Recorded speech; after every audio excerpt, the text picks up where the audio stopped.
We have a crisis in the world, tremendous crisis, and also crisis in our consciousness, in us. I see the urgency of change, radical revolution, mutation in the mind. I see it. It is necessary. There is complete quietness of the mind, and that which is silent has vast space. Only then that which is nameless comes into being. This is Urgency of Change, the Krishnamurti podcast.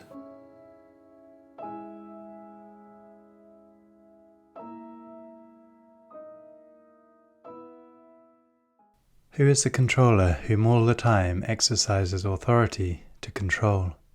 Who is the controller? Are they different from the controlled? Hello and welcome to episode 181 of Urgency of Change. Each episode of the Krishnamurti podcast is compiled from carefully chosen extracts from the archives, representing different approaches to many of the fundamental issues and questions we all face in our lives. This week's theme is control. Upcoming themes are wisdom, conclusions, and sensation. This is a podcast from Krishnamurti Foundation Trust. Please visit our updated website at kfoundation.org, where you can find a new introduction to Krishnamurti, a growing collection of articles, a wide selection of quotes, and a new index of topics for easy access to carefully selected texts and recordings. Our online store stocks all available Krishnamurti books and ships worldwide. You can also find our regular quotes and videos on Instagram, TikTok, and Facebook at Krishnamurti Foundation Trust. If you enjoy the podcast, please leave a review or rating on Apple Podcasts, which helps our visibility. This week's episode on control has two sections. This first extract is from Krishnamurti's second talk in Saanen, 1971, titled, "Does Control Bring Order?" So seeing all this, the division, the contradiction in us as well as in society, in the world, and the counterculture against the culture, the existing culture, all saying that there must be order in the world. The military say this, there must be order. The priests say there must be order. And so on. You see, there must be order. And is order mechanical? Can order be brought about through discipline?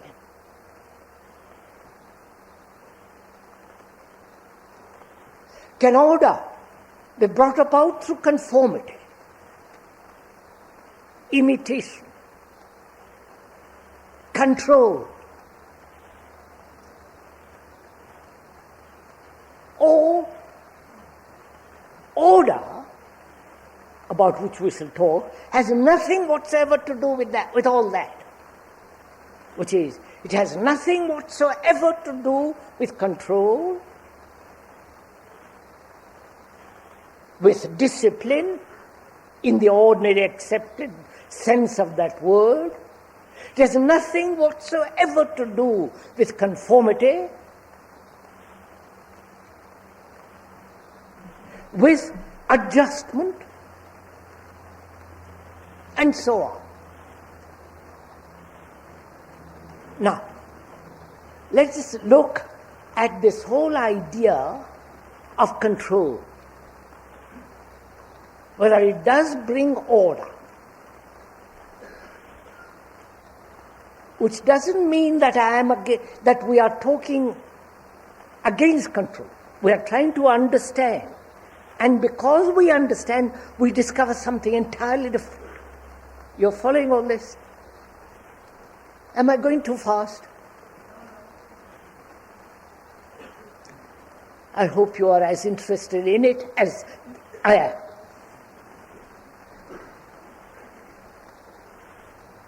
And as passionate about it too.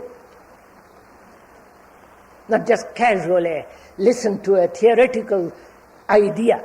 We're not discussing theories at all, or hypotheses. We are observing actually what is going on, actually, and seeing what is false, and the very perception of seeing what is false is the truth, right? You get it? You understand? I mustn't use the word get it, right? Shall we go on? So, first, what is implied in control?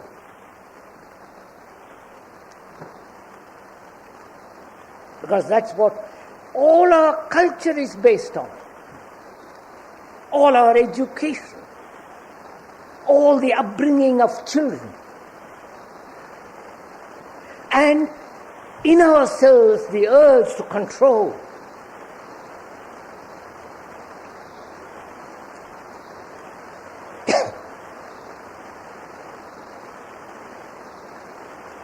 Now, what is implied in that? We have never asked, why should we control at all?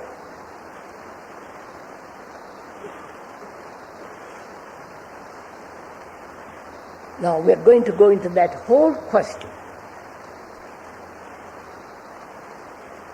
Control implies, doesn't it, a controller and a thing controlled. Right? Please do give your attention to this. Controller and a thing controlled. I am angry, I must control anger.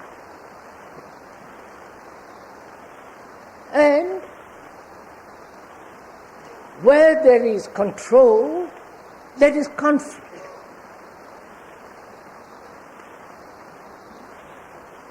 I must and I must not. And conflict obviously distorts the mind. Right?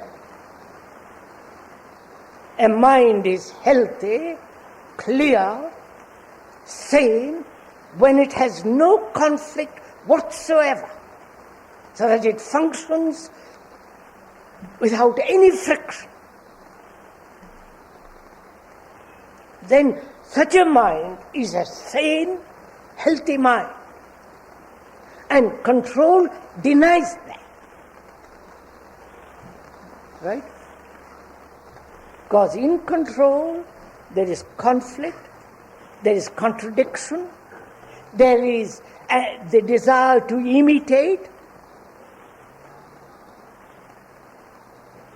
and to conform to the pattern which you think you must do. Right? Is this clear?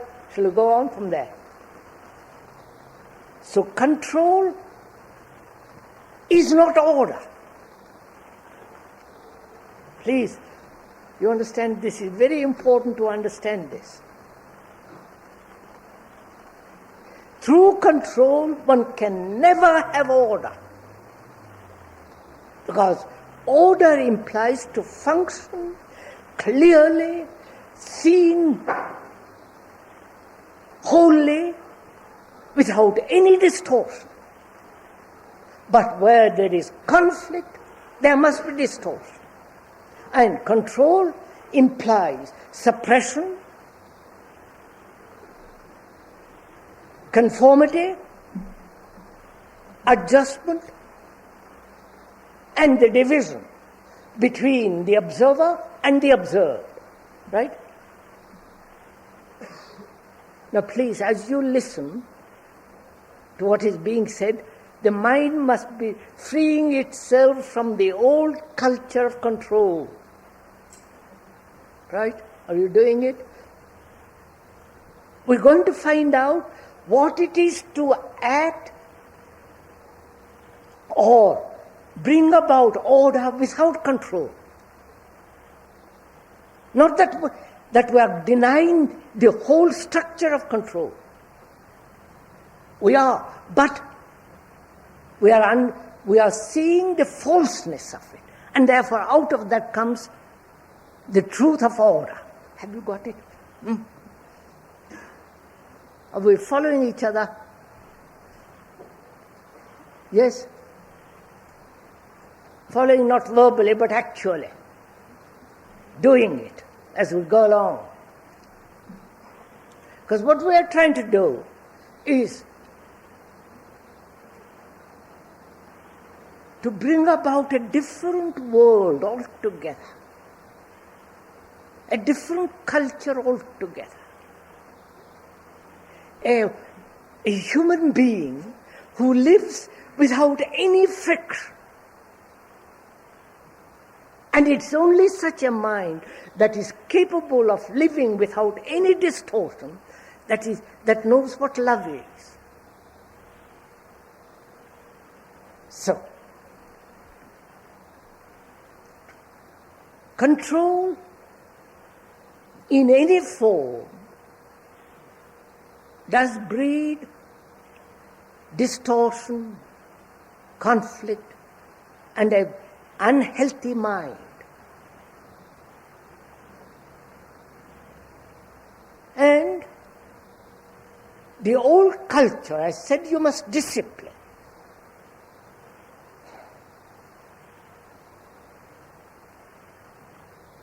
And this discipline begins with children, in schools, in colleges, in family, all the way right through. Now that word discipline means not drilling, not conforming, not suppressing, but that word means to learn. You following? The word discipline means to learn. A mind that is learning all the time,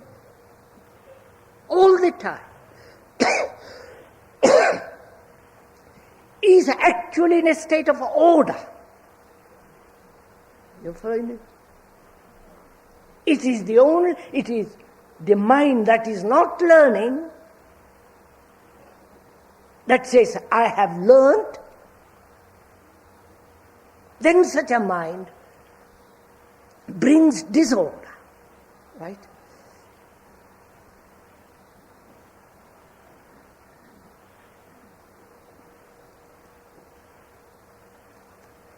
Are we going together?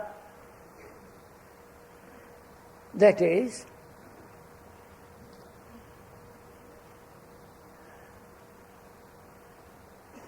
I have never disciplined myself. Never. About anything.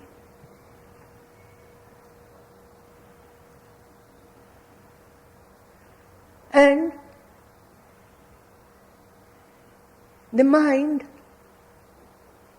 rejects being drilled, being mechanical.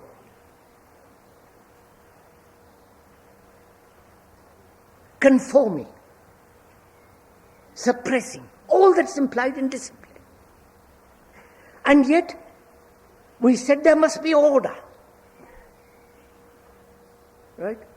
And how is this order to come into being without this accepted meaning of that word discipline?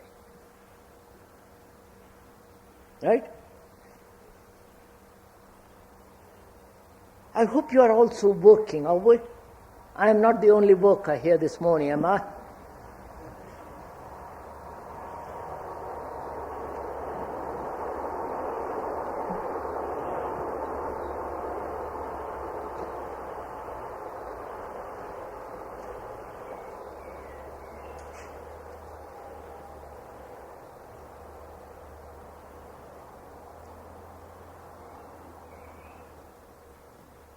And we are asking, how is the mind to have order, total order, psychosomatically, both physiologically as well as psychologically, without control,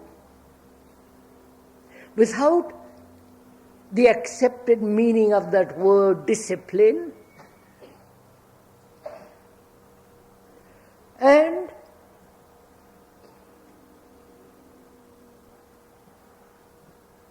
to be completely free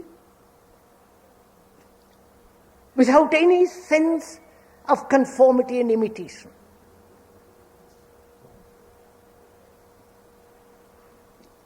Are we going along together? Right. Seeing the problem, which is very complex, as we have seen, what is your answer to this?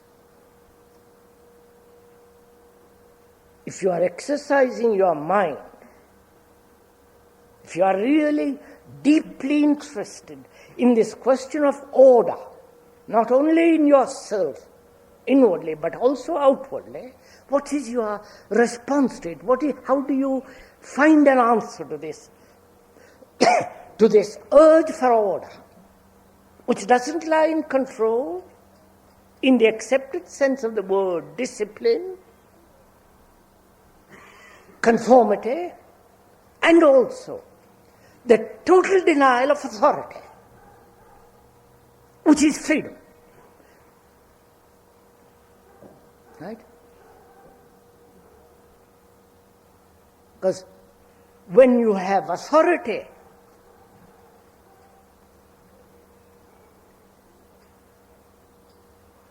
then in that acceptance of that authority, there is conformity.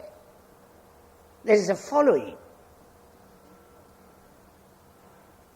And that breeds contradiction. And therefore that does breed disorder. You're following?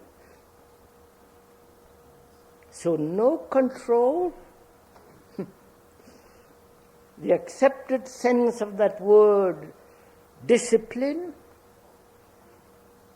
and the whole structure and nature of authority, which denies freedom.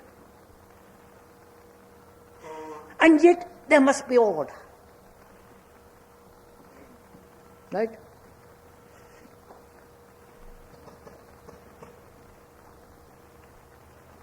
You know, authority in the sense of being imposed upon, the acceptance of your own experience, and which becomes then the authority of your particular knowledge or the knowledge of another. You see the complications of it.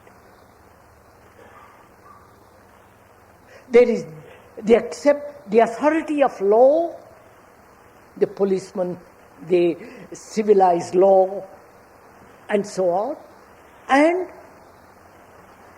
the freedom from authority of the elders, belief, the authority of one's own demands, experiences, knowledge, all that denies freedom.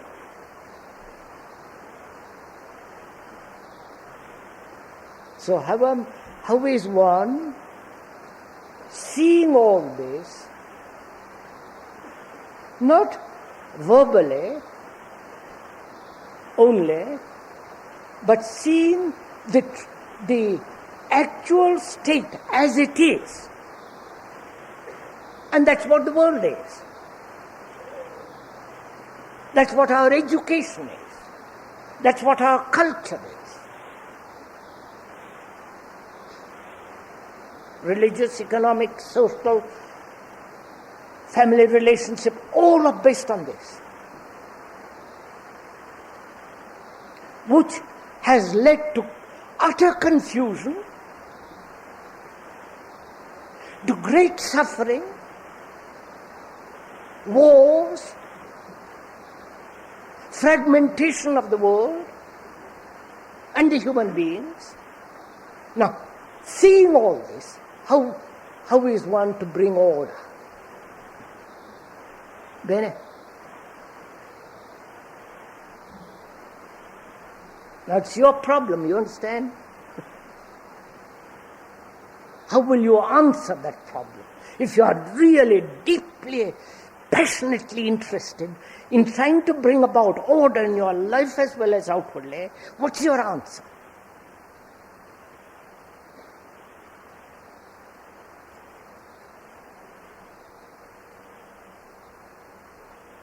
Will you turn to books, priests, philosophers, gurus, the latest person who says, I'm enlightened, come, I'll tell you all about it? Whom will you turn to find out how to live a life that is totally orderly,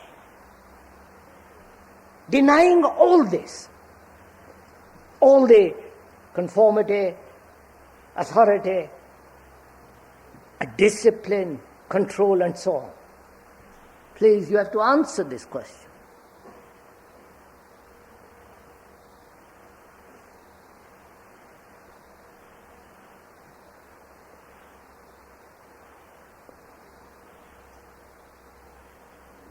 Right?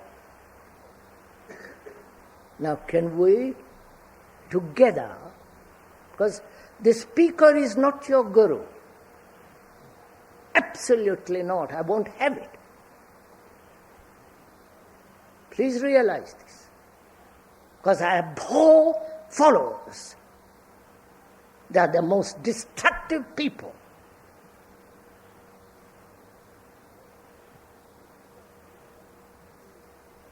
And you are not learning anything from the speaker.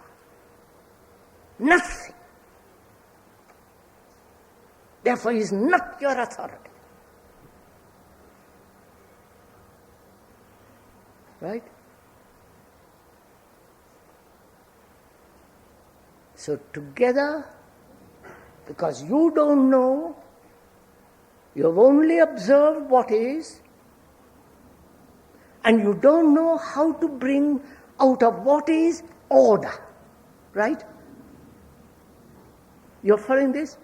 We have only explained, observed together the fact of what actually is going on. And you don't know what will be the outcome of this examination. Right? And the speaker also comes to it afresh. So we are both of us coming to the problem afresh. Right? Afresh in the sense you don't know how to bring order out of this chaos. Because if you say order should be that, then you are reacting to what is in opposition to what is. You are stating something which is a reaction which has no validity at all. Right? So both of us are approaching the problem anew. We have only examined the actual fact of what is going on in the world and in ourselves. The actual fact. Now we're going to find out together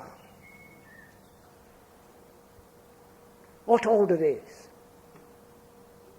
You're not accepting anything the speaker says. Please be quite sure. then if you do accept it, then our relationship changes entirely. But if we are together examining, being totally interested in this issue, which is that realizing the state of confusion, disorder in the world and in ourselves, in our lives, how tawdry, disorderly it is, seeing the actual fact and the intensity and the passion to find out what is order. So we're going to find out together. Together. Therefore, we are going to find out what it means to learn. Right? Not from me, but by observing what is and learning from that. Right? Learning. Which means it is an active present of that verb, to learn, which is a constant movement of learning, not having learnt. Having learnt, apply, which is quite different from learning all the time. You see the difference?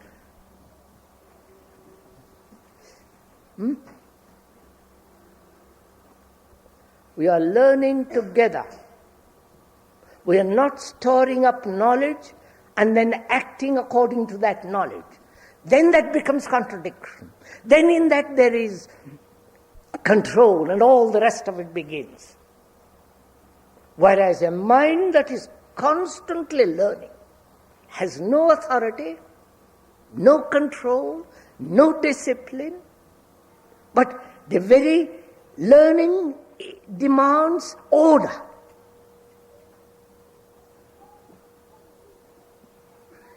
Right? Now, are you, please observe yourself, are you in a state of learning or waiting to be told? Please do watch yourself. Learning or waiting for somebody like me to come and tell you what order is. If you are waiting to find out from another what order is, then you are dependent on that person, or on that book, or on that priest, or on that structure, and so on. So we are learning together. Is that your state of mind, that you have understood control and all the implications of that word, understood, and therefore free.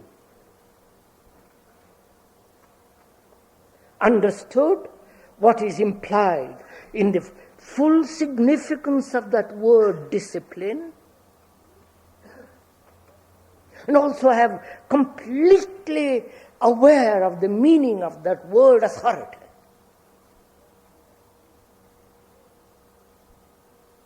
Otherwise you can't learn. Can you?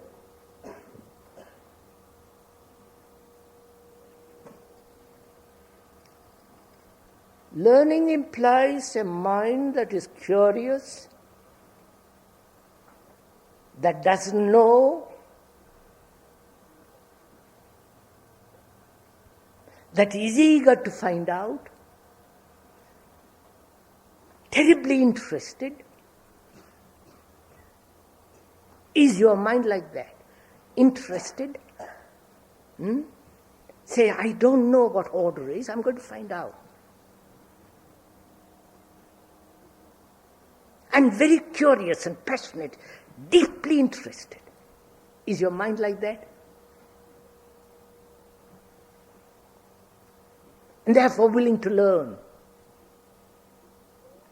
Not from another, but learn the act of observation. Just a minute, please don't ask questions here. Just hold a minute.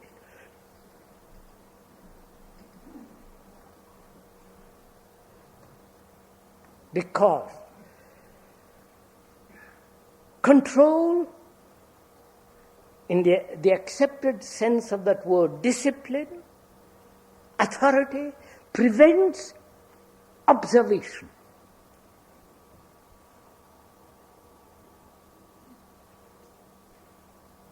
Do you see that? Do we see it?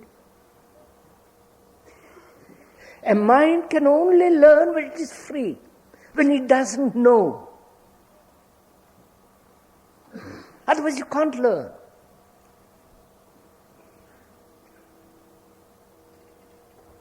So is your mind free to observe the world and observe yourself? And you cannot observe if you are saying, this is right and this is wrong, I must control, I must suppress, I must obey, I must disobey. You follow? All that is going on, you're not free to learn. If you are saying, I must live a permissive life, then you are not free to learn. If you are conforming, you're not free to learn. Right? Are you conforming when you have long hair? Beards?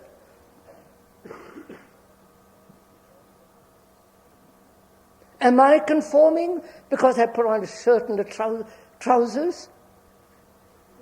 Short hair? Please find out.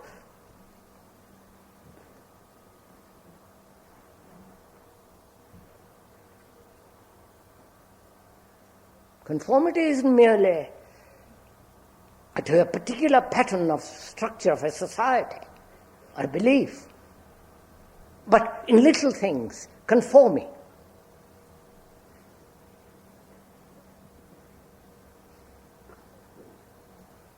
And such a mind is incapable of learning. Because behind this conformity, there is this whole sense of fear.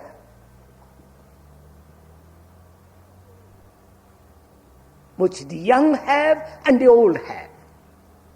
And that's why they conform.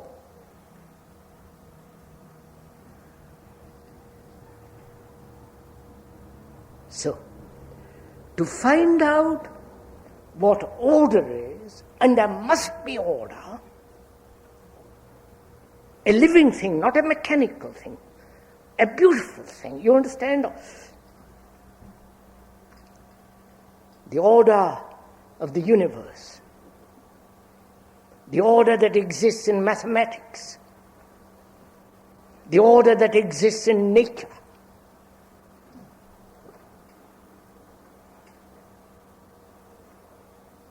In the relationship between various animals in nature, order, which we human beings have totally denied. Because we in ourselves are totally in disorder, which means contradictory, fragmentary, frightened, and all the rest of it. Now I'm asking myself and you whether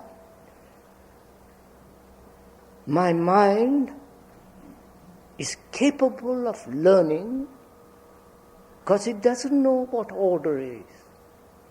It knows the reaction to disorder. But without reaction, to find out whether it is actually capable of learning, and therefore free to observe. Right?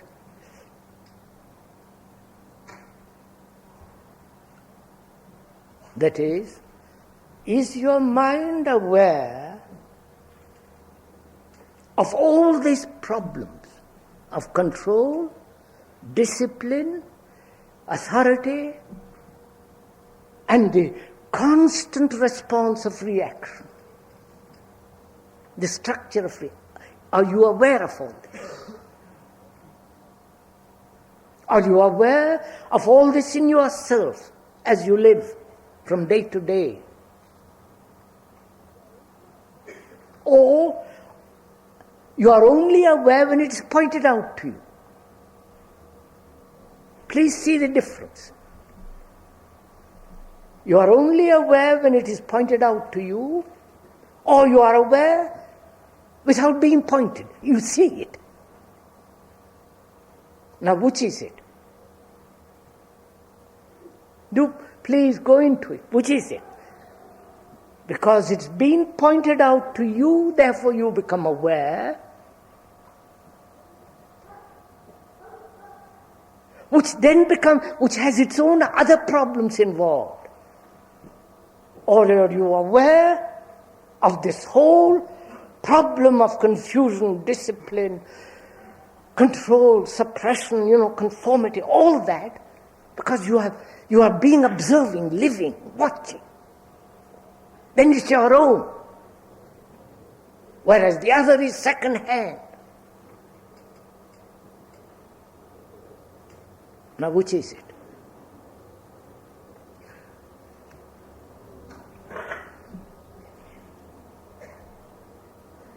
For most of us, it is second hand. Because we are second hand people. Aren't we?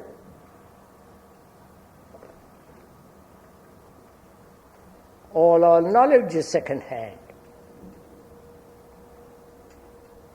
Our traditions are second hand. Perhaps only one or two activities are totally our own or not of another. So, is one aware, are you and I aware, are we aware that it is our own direct perception and not learned from another?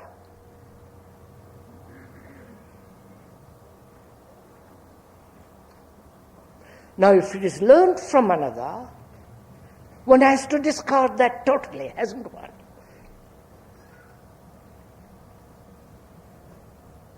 Right? You have to discard. If somebody has told you now, as it happened just now, that the implications of control, discipline, authority, and so on, then you become aware of all that because it is being pointed out to you, that you must totally reject. As in order to learn. Are you following all this?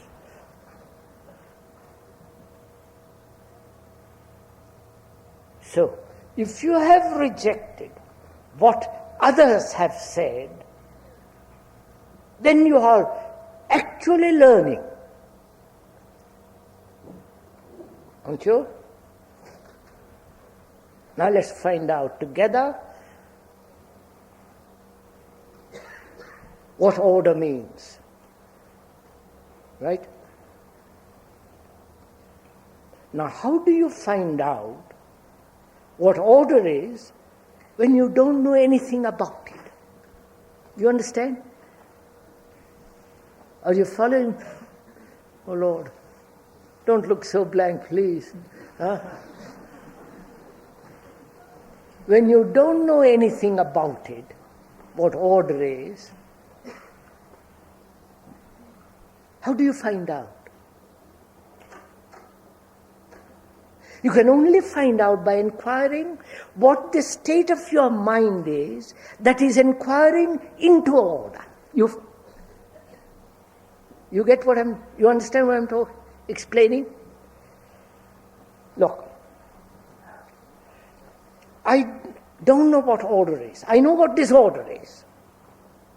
I'm completely familiar with what disorder is. The whole culture of disorder of this present society. I know it very well. But I don't know what order is. I can imagine what order is. I can theorize about what order is. But theories, imagination, speculation is not order. Therefore I discard that. Right? So I really don't know what order is. Right? My mind, please listen to this very carefully. My mind knows what disorder is, how it has come about, what the culture, the conditioning of that culture and the human beings. I know all that, I'm aware of all that. And that is total disorder. Now, I really don't know what order is. Now, what is the state of the mind that says I don't know? You're following this? What is the state of your mind that says I really don't know?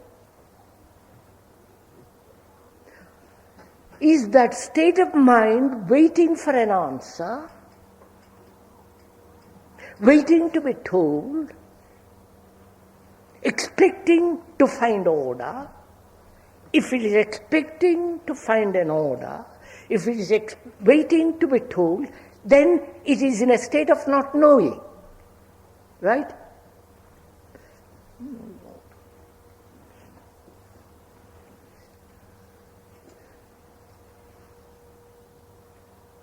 Are you following this? Huh? I really don't know.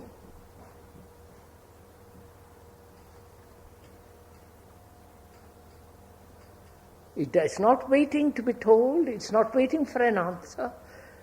It is terribly alive, active, but it doesn't know. But it knows what is disorder completely, and therefore rejects all that.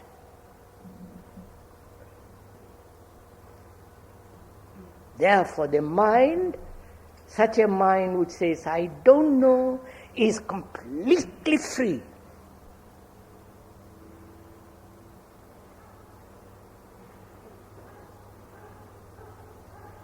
Therefore, because it has denied the disorder, because it is free, it has found order. My God.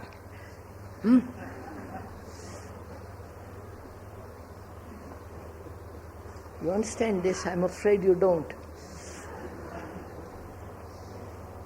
It's really marvelous if you go into this. Do, please.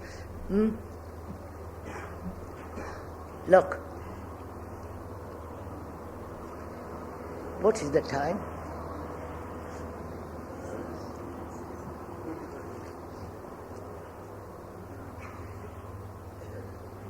First of all, we started out by saying there must be order in this world. And we said order has been established by the older generation with their culture through control, through discipline, through conformity, through suppression, through authority, imposition, fear, domination, heaven and hell. And in observing that closely, because that all that is oneself, one sees there is total disorder, both outwardly and inwardly, except occasional patches of clarity. That is not order. So they are just patches. And the interest, the passion, the intensity to have order denies all the culture which has brought about disorder. You're following all this? It has denied it. That is not order. Nor is it order, the permissive society. That's not order either, with their violence, with their peculiarity, and all the rest of it. So, and I don't know what order is. And I'm not waiting for somebody to tell me what order is. And my mind, because it has denied everything that is disorder, totally, without holding back a thing, it has emptied the cupboard completely. Therefore it is free. Therefore it is capable of learning. And because it is totally free, which means non-fragmented, it is in a state of order. Got it? Have you understood this? Now, is your mind in order? Totally. Otherwise, don't go any further.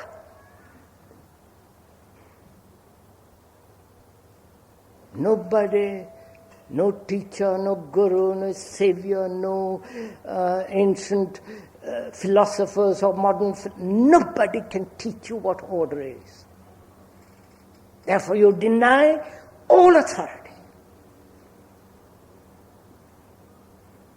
Therefore, you're not free. Therefore, you're free from fear to find out what order is.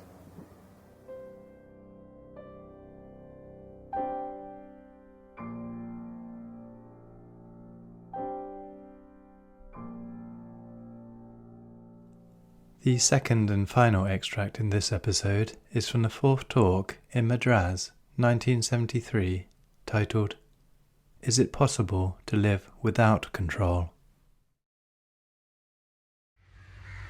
In meditation, we are seeking something. The ordinary meditation that you all practice. I don't know why you practice it, that's what you do. You are seeking something. You want something. Your desire, your will directs. So your meditation is a directive process. It has direction.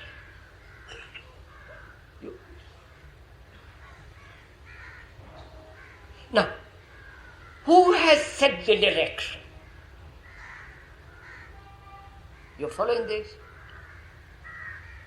Please give your mind to this little bit. When you sit down, close your eyes and meditate, you have set a course.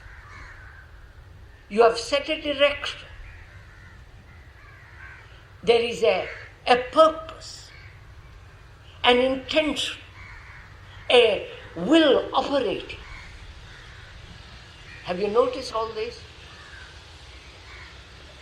So, in meditation, as you practice it, please forgive me when I say you, this is what is generally happening. I'm not separating myself, but I'm just pointing it out.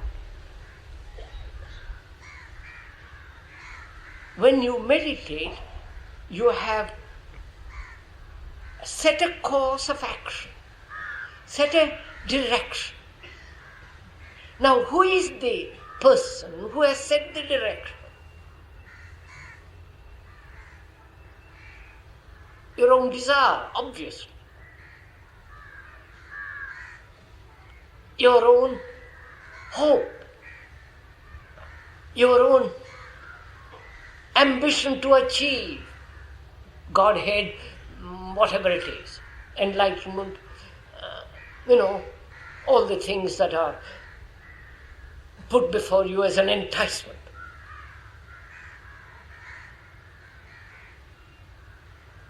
So you have set a course.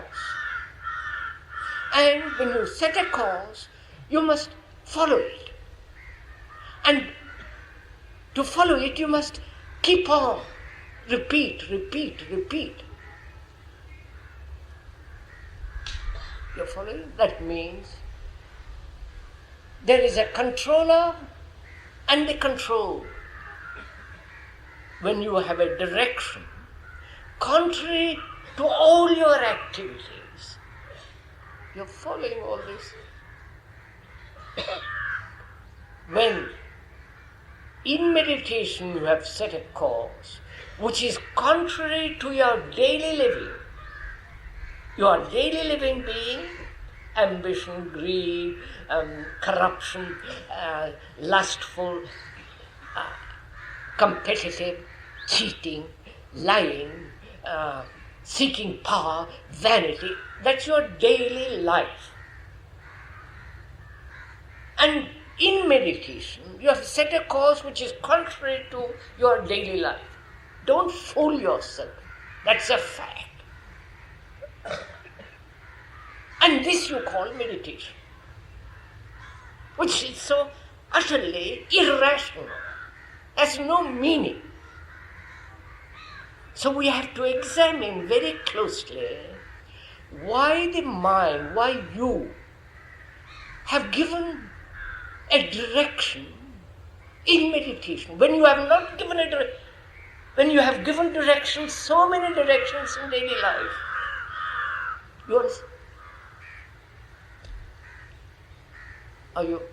am I making myself clear?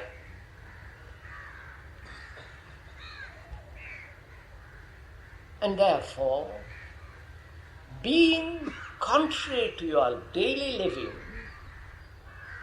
control becomes necessary.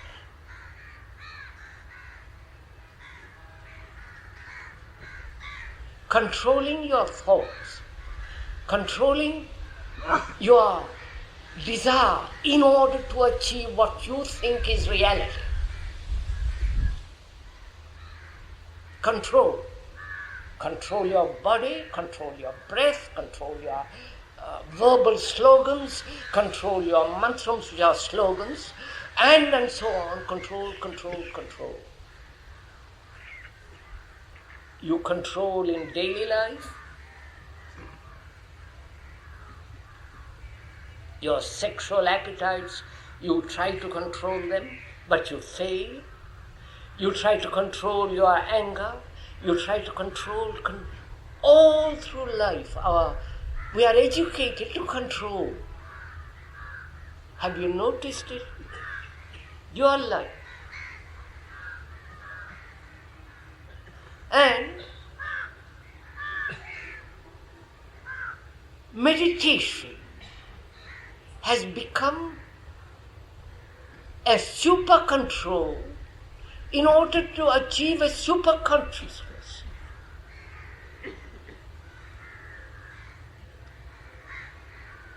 And therefore, where there is control, you lose energy. You understand? And you need tremendous energy to go into this question of meditation. So the first thing is no following of anybody, including that of the speaker.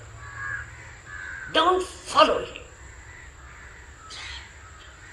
Don't repeat what he says or anybody says. Your guru, your books, or your tradition. Because you have to be a light to yourself in a world that is going dark, that is disintegrating, that is becoming more and more corrupt. And you have to understand this question of control. So you have to ask, is there a way of living, not in abstraction, but daily? Whether you can live daily, every day of your life, without a single control.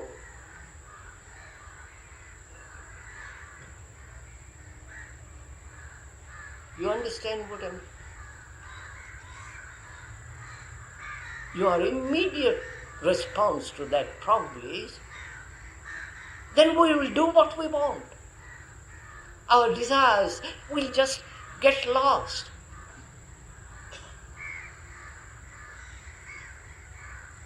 But you are lost, aren't you? You are confused. You are living a messy, shoddy, shallow life anyhow. But we have to understand this question of control.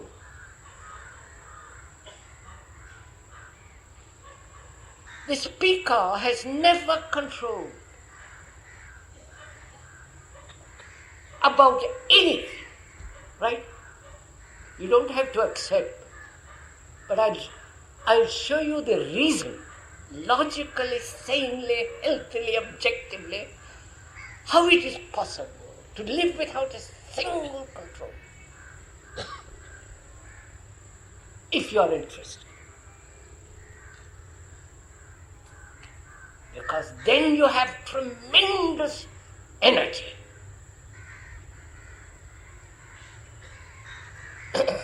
A motor, an engine, wears out through friction.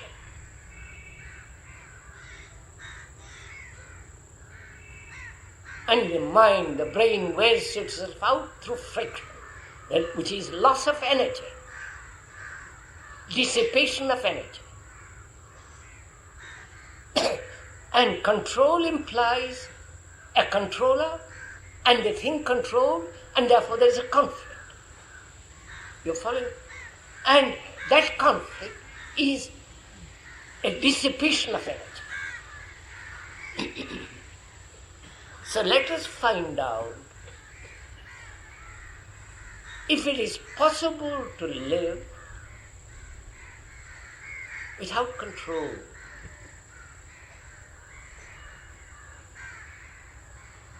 Bearing in mind that you are conditioned to control from childhood to school, college, university, in your offices, throughout life, control has been the tradition, the normal process of life. Here somebody comes along and says, how wasteful you are, how destructive you have become through your control.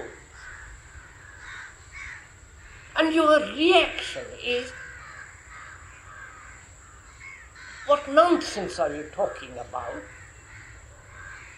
How can we live without any control? Then we'll be sexual, we will do everything that we are doing now, only more consciously.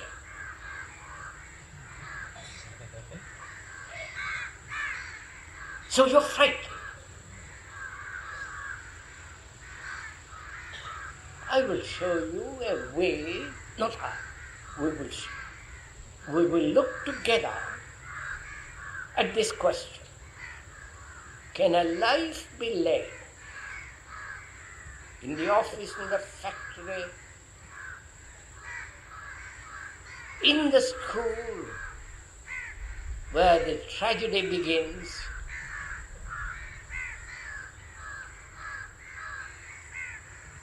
whether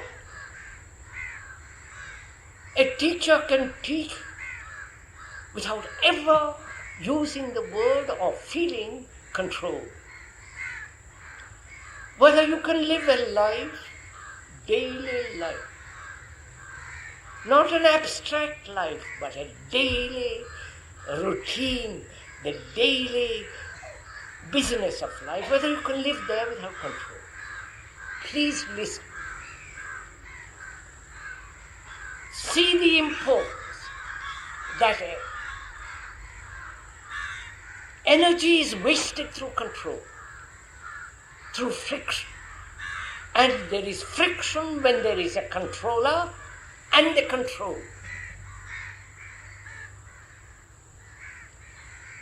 If there is no division between the controller and the control, then there is no friction. Are we following? This is probably a new language to you, new way of looking at it. So please look at it with patience. Look at it as though, something you are hearing which may be pleasant and which you may reject, but look at it. Enjoy looking at it. Be happy looking at it. Not raising a problem, how shall I live without control?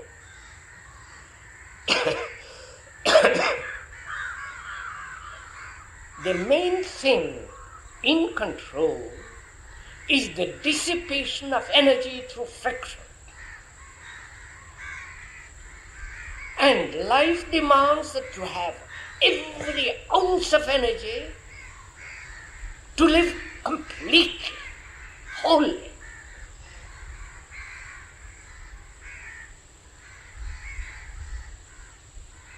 Now, first of all, who is the controller? Who's all the time exercising his authority to control? Who is the controller? Is he different from the control? Think, look at it carefully, feel your way into it. The controller says I must control thought in order to be silent. That's one of your tricks.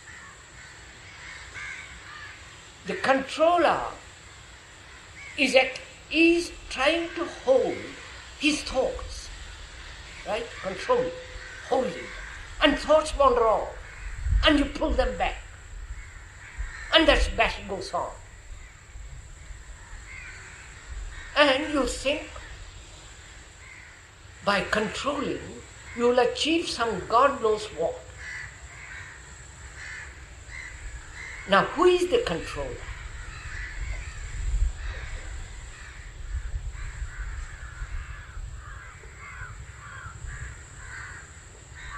Isn't he also the part of your thought that goes off, that wanders off? Look now.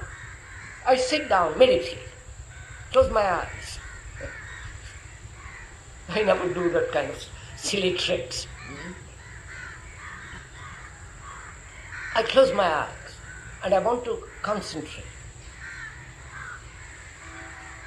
And suddenly I see a thought wandering off. I say to myself, I ought to have cleaned my shoes. No, just a minute. And a part of another thought says, no, don't bother, come back. Don't think about your shoes, come back and be thoughtful now about thinking about something you want to think about. And you control it for a few seconds. And then thought goes off and says, I ought not to have said that to that person.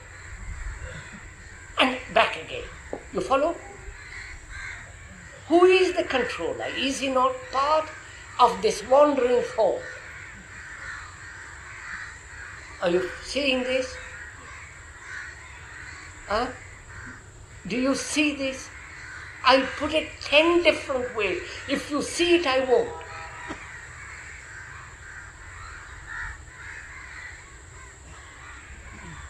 Right? Is it clear? That the controller is part of the thought that's wandering off. So the controller is the control. Do you see that? It's part of this movement of thought. And the controller says, I must control thought. He himself is thought. That is reason, saying, objective. So, if you observe, if the mind observes this, controller is the control, then the division between the controller and the control disappears. Therefore, you have energy to deal with the thought that goes off.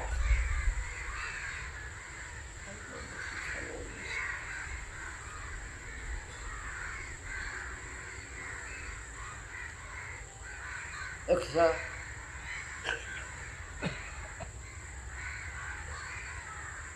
Listen to this carefully.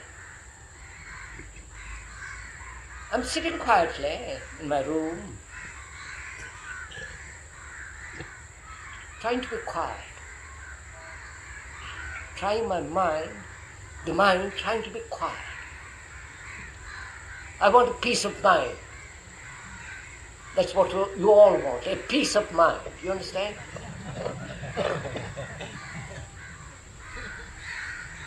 I'm glad you laughed.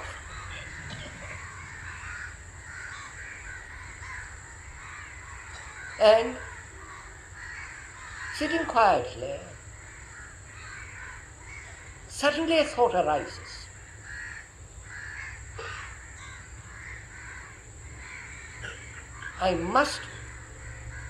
I hate that man, I dislike that man. Immediately, my reaction is I'm meditating, I must be kind, I mustn't think of disliking the poor chap, and I must control. Now, I dislike him. Why? He said something to me which I don't like. He insulted me. The past, please listen to this. The past which has not been resolved comes at the moment of quietness and flowers. You've understood?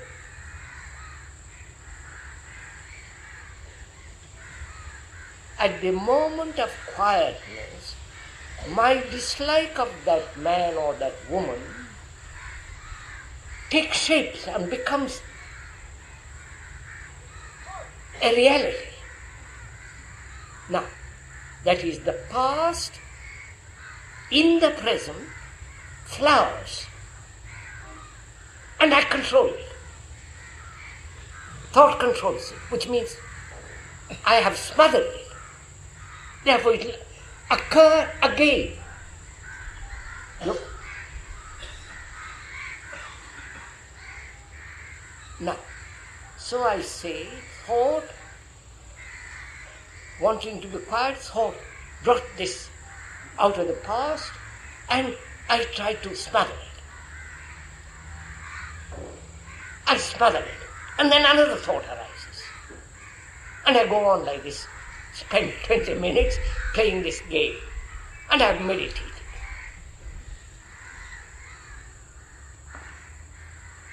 Now, the dislike of that person took place in the past, and I'm sitting quietly in the room, sitting quietly under the tree in the room on the beach, and suddenly that dislike flowers in the present. Let it flower. You've understood? The moment you are aware that it's flowering, it withers away. But if you control it, you're giving life to it. Have you understood this simple fact? Look, sir, do it.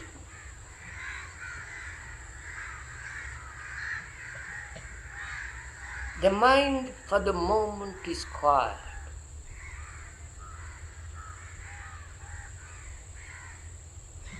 That quietness is the present. It may last 2 seconds, but that's the present. In those 2 seconds, a thought flowers, comes into being from the past. We generally put a lid on it. suppress it, control it. Let it blossom. But be aware that it is blossoming. Give your care, attention to the flower of dislike. You understand? And you will see what takes place. In that there is no control whatsoever. Have you understood this simple fact? So, in the same way, every day of your life, every minute of your life, watch. If you're tired, let go. But next minute, watch. Be quiet. Let things come out and let them flower. And in the flowering of it is the ending of it. If you don't want to shape it, control it, justify it, just to observe it. Have you understood this? Not verbally, but actually in your blood.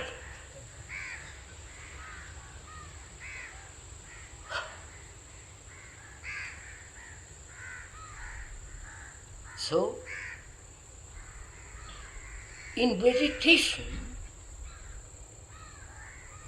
there is no control whatsoever. Totally contrary to everything that you know. In meditation, there is no direction. Please understand this.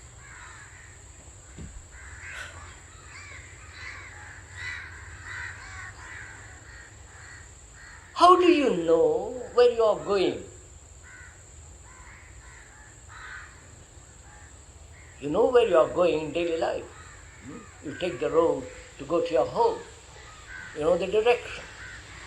You know the direction in the office. In the office or in the factory, you have to do certain things in order to get more money, climb the ladder of success, and all the rest of it. So you know the direction. You're following all this, do please. And do you know in meditation where you are going? Who has set the direction? The direction is peace of mind. Your mind is in pieces anyhow, so you want a little piece of that pieces. No, please. Do see all this. Who has set the direction? Your guru? Your masters? Your books?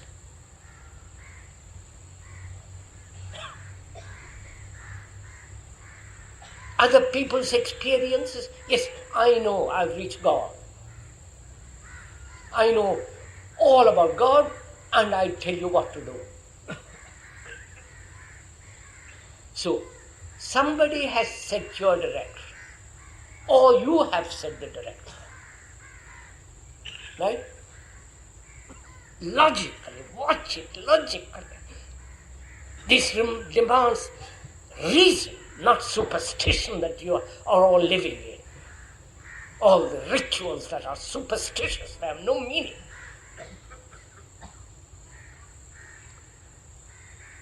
So, direction means a fixed point, right? I know the direction from this place to the place I live, because that house is fortunately fixed. Now, you say enlightenment, truth is fixed. Therefore, there is a direction. But you never inquire if truth has a fixed point. You understand? Is enlightenment something like a tree fixed, taken a root somewhere? Or is it a living thing, therefore moving? Therefore no direction, therefore no power. Do you understand? If you see that, then there is no system. Do you understand, sir? No method, no practice, See what you have done? And there's no control.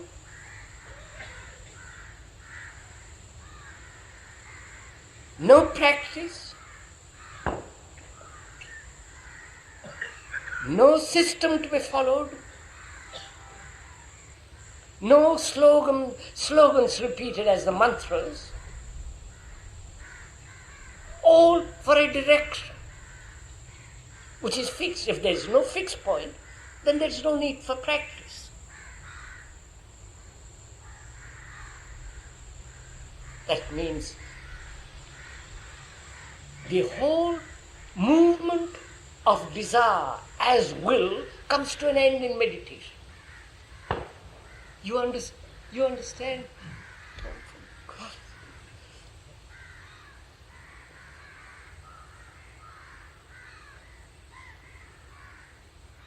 The freedom from will, which is the concentration of desire, totally must come to an end as directed in meditation.